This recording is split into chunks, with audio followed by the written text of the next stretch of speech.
많이 될 것 같아요. 설이나 추석 때 같을 때도 매출이 많이 오를 것 같은데요.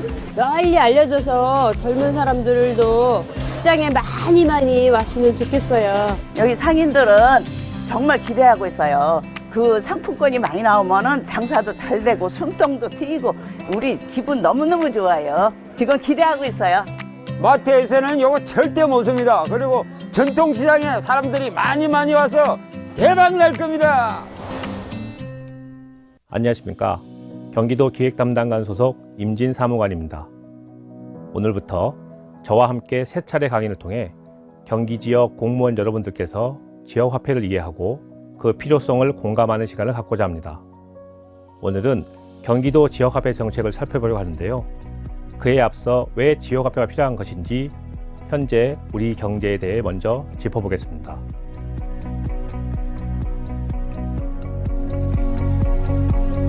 우리나라는 수출액 6천억 달러를 돌파하면서 역대 최대 실적을 달성했습니다. 수출 규모로만 보면 세계 6위의 경제 대국이라 할 수 있습니다. 사상 최초 최대 성과에도 어쩐지 경기가 좋아졌다는 체감한다는 목소리는 쉽게 들을 수가 없는 것 같습니다. 지난 11월 문재인 대통령은 우리 경제에 대해 이렇게 진단했는데요. 우리 경제가 이룩한 외형적인 성과와 규모에도 불구하고 다수 서민의 삶은 여전히 힘겹기만 한 것이 현실입니다. 성장에 치중하는 동안 양극화가 극심해진 탓입니다. 발전된 나라들 가운데 경제적 불평등의 정도가 가장 심한 나라가 되었습니다. 이제 우리 사회는 공정하지도 않습니다. 불평등이 그대로 불공정으로 이어졌습니다. 불평등과 불공정이 우리 사회의 통합을 해치고 지속 가능한 발전을 가로막기에 이르렀습니다. 국정 초반 정부는 소득 증가를 통해 소비와 매출을 늘리고 이를 투자와 일자리 창출로 이어지게 하겠다는 성장 전략을 추진했습니다. 최근 표방한 중후반기 비전은 바로 다 함께 잘 사는 혁신적 포용국가라고 할 수 있습니다. 사회 안전망과 복지 안에서 국민이 안심할 수 있는 나라가 되어야 합니다. 공정한 기회와 정의로운 결과가 보장되는 나라가 되어야 합니다. 국민 단 한 명도 차별받지 않는 나라가 되어야 합니다. 그것이 함께 잘 사는 포용국가입니다. OECD가 추구하는 지속가능한 포용적 성장과 그 결을 같이 하면서 2019년도 예산은 함께 잘 사는 나라를 만들기 위한 것임을 강조한 것이죠. 역설적으로 말하면 그간 경제 성장의 달콤한 열매는 몇몇 소수가 독식했다는 의미로 해석될 수 있겠는데요. 이 씁쓸한 현실은 통계 수치에서도 여실히 드러나고 있습니다. 지난 11월 통계청이 발표한 가계 동향 조사 결과를 살펴보시죠. 가구당 월평균 소득은 약 474만 원, 작년 같은 기간보다 4.6% 증가했습니다. 2013년 이후 가장 높은 증가율을 하는데요. 하지만 그 속을 자세히 들여다보면 이야기가 좀 달라집니다. 상위 20%의 월평균 소득이 8.8% 증가하는 동안 하위 20%의 소득은 오히려 7% 감소하면서 그 격차가 무려 5배 이상 벌어지게 된 겁니다. 세계적으로도 우리나라의 불평등 지수는 최상위권입니다. 경제 규모 대비 부끄러운 수준이 아닐 수 없습니다.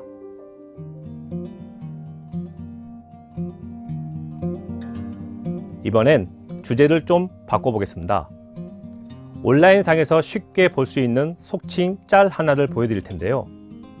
한국 학생들의 진로를 따라가 보니 문과도 이과도 결국은 기승전 치킨집이었다. 치킨집으로 대표되는 자영업자가 될 수밖에 없다. 씁쓸하긴 하지만 크게 반박할 수 없는 현실인데요. 조금 더 구조적으로 들여다보겠습니다. 100세 시대를 넘어 이젠 120세 시대라는 말 들어보셨나요? 실제로 한국인의 기대 수명은 남성 82세, 여성이 87세에 달하는데요. 동시에 직장인들의 체감 은퇴 연령은 남성 52세, 여성 48세에 불과합니다. 계산을 한번 해보죠. 우리나라의 임금 근로자가 직장을 퇴사한 후에 짧게는 30년, 길게는 40년가량 여생을 살아가야 하니 결국 창업을 한번 해볼까 자영업을 고려하게 된다고 유추해 볼 수 있겠습니다. 하지만 자영업의 현실도 녹록지는 않습니다. 백화점과 대형마트를 길 하나 사이에 둔 경기도의 한 시장입니다. 오밀조밀 소규모 점포들이 영업을 하고 있지만 오가는 손님은 거의 없어 썰렁한 모습인데요. 저 자리는 올해만도 몇 번 바뀌었을 겁니다. 일단 장사가 안 되니까요. 경기도 안 좋고 큰 길가에 마트가 들어오면서 여기 상권이 많이 죽었습니다. 종업원 못 쓰고요. 요즘에 남는 게 없어요. 애엄마랑 둘이 이렇게 장사하다가 배달이 들어오면은 퀵 대행업체 쓰고 나는데 아르바이트생도 요즘 힘듭니다. 실제로 한 해 106만여 명이 창업을 하고 처음으로 부가세 신고를 합니다. 그런데 같은 기간 73만여 명은 장사를 접고 있습니다.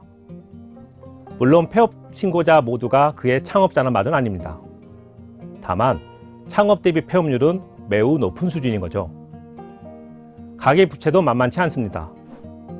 해마다 빠른 속도로 늘어나는 부채는 지난해 1,500조 원을 넘어섰습니다.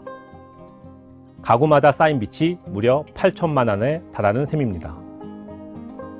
늘어나는 가계부채와 저소득층의 소득 감소로 인해 소비는 위축되고 이는 영세 자영업 점포의 폐업과 중산층 붕괴라는 악순환으로 이어지고 있는 것입니다. 이렇듯 우리 경제의 눈부신 성장 이면에는 깊은 그늘이 드리워져 있습니다. 이젠 그 속에서 출범한 민선 7기 경기도의 서민경제 정책을 살펴보도록 하죠. 경기도는 복지와 경제를 연결해 하나의 예산으로 중첩 효과를 내는 것을 기조로 삼고 있습니다. 그 대표적인 정책이 바로 경기지역화폐입니다.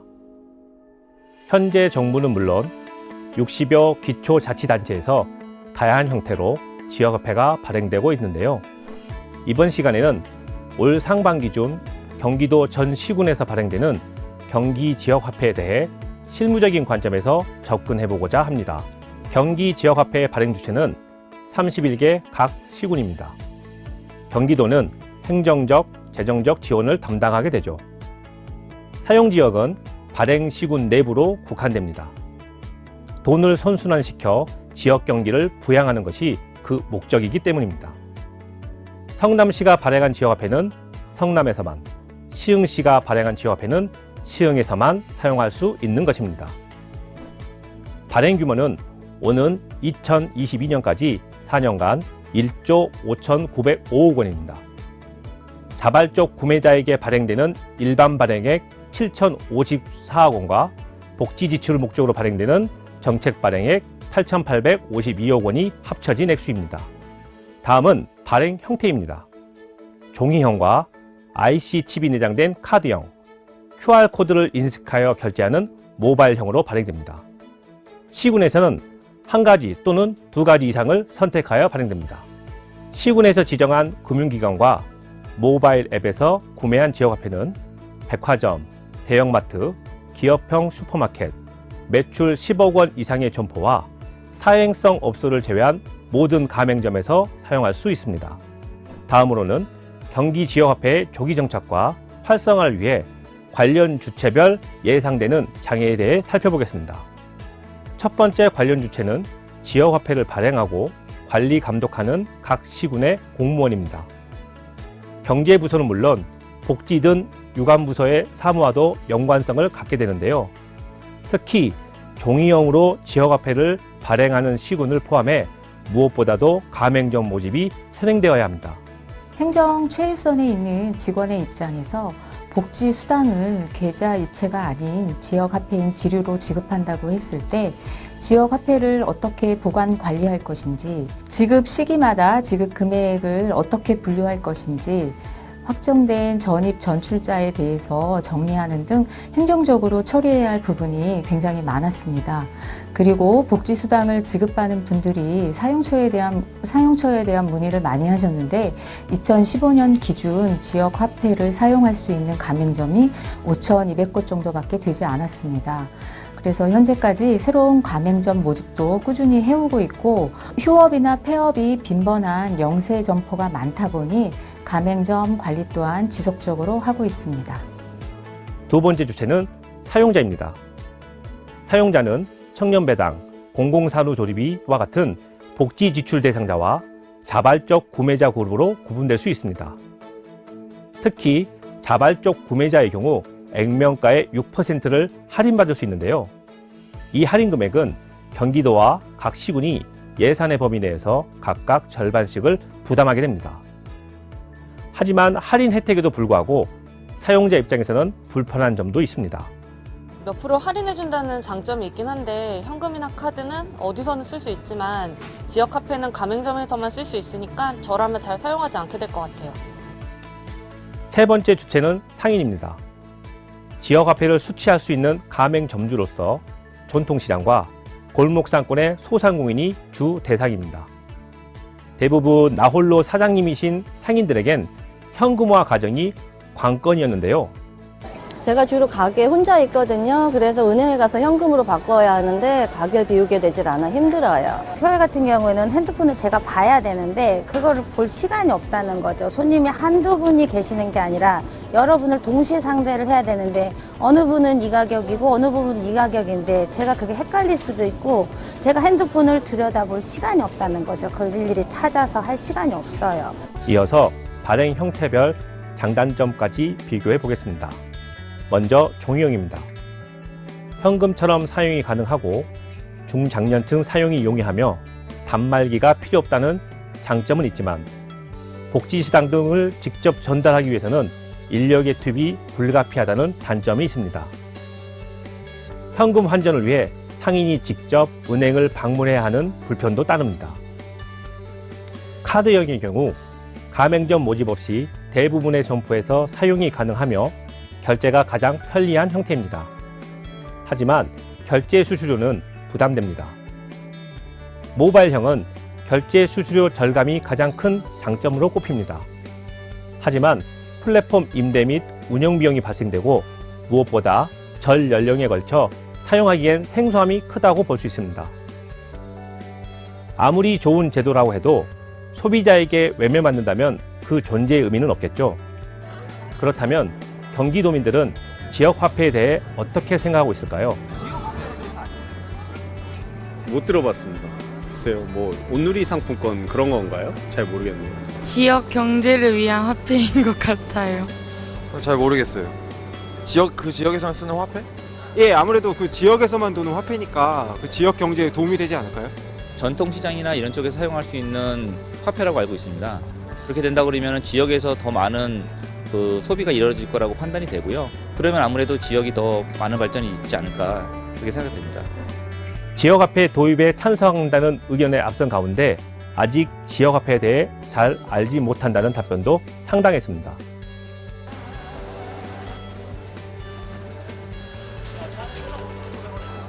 지역 경제에도 도움이 많이 되고 저희 매출 증대에도 큰 도움이 돼요. 아니요, 쓸 수 있는 곳이 정해져 있잖아요. 그런 게 불편해서 굳이 찾아서 쓰진 않을 것 같아요. 좀 더 싸게 물건을 살 수 있으니까 좋은 것 같고요. 네, 저희 삼촌도 여기 시장에서 과일 가게 하시는데 지역 카페 되게 엄청 좋아하세요. 어디서 파는 건지 잘 모르겠어요. 경기도 전 지역에서 다 사용할 수 있었으면 좋을 것 같아요. 어르신들도 쉽게 사용할 수 있게끔 만들어졌으면 좋겠습니다. 장사를 하다 말고 은행에 가서 이제 그 모든 절차를 본인이 직접 가야 되기 때문에 사업자가 그게 좀 불편한 것 같습니다. 지역 화폐에 대한 기대감을 확인할 수 있었지만 결국 점포와 상품 서비스의 선택 권리는 오롯이 소비자의 몫이겠죠. 경기 지역 화폐는 현재 기발행 중인 4개 지자체를 제외한 26개 전 시군이 올해 4월 이내로 발행할 계획입니다. 31개 전 시군에서 발행하는 지역 화폐의 규모는 정책 발행분, 일반 발행분을 합쳐 올해 총 4,962억 원입니다. 침체된 골목 상권에 활력을 불어넣어 지역 경제의 선순환과 마중물 역할을 할 것으로 기대되지만 한편으로 상인의 자구 노력은 물론 골목 경제에 대한 체계적인 개선 노력도 병행돼야 할 것입니다. 지역화폐로 복지수당이 나간 2016년부터 관내 중소상인분들의 매출이 늘었다고 지역화폐 발행을 좀 더 확대해달라는 말씀을 많이들 하셨습니다. 지역화폐 유통을 통해 지역 자금이 외부로 유출되는 것을 방지하다 보니 지역에서 소비가 이루어지고 이는 지역소득으로 이어지고 소득은 곧 고용 창출로 이어지는 선순환되는 경제 환경이 만들어져 지역 경제가 활성화되고 건전성도 높아지는 효과가 있다고 생각됩니다. 또한 관내 중소상인의 매출 증대에도 많은 부분을 기여하게 된 것을 상인분들을 만나 이야기를 들어보면서 알 수 있었습니다. 지역 화폐를 통해 조금이나마 중소상인분들께 희망을 심어드릴 수 있다면 함께하는 세상에서 우리 공무원이 조금 힘들더라도 지역 화폐는 꼭 필요하다고 생각됩니다. 다음 강의에서는 지역 화폐의 주 사용처인 전통시장과 골목 상점가에 대한 경기도의 지원 대책을 살펴보고요. 더불어 지역 화폐 플랫폼 운영 체계 등에 대해 중점적으로 알아보도록 하겠습니다. 감사합니다.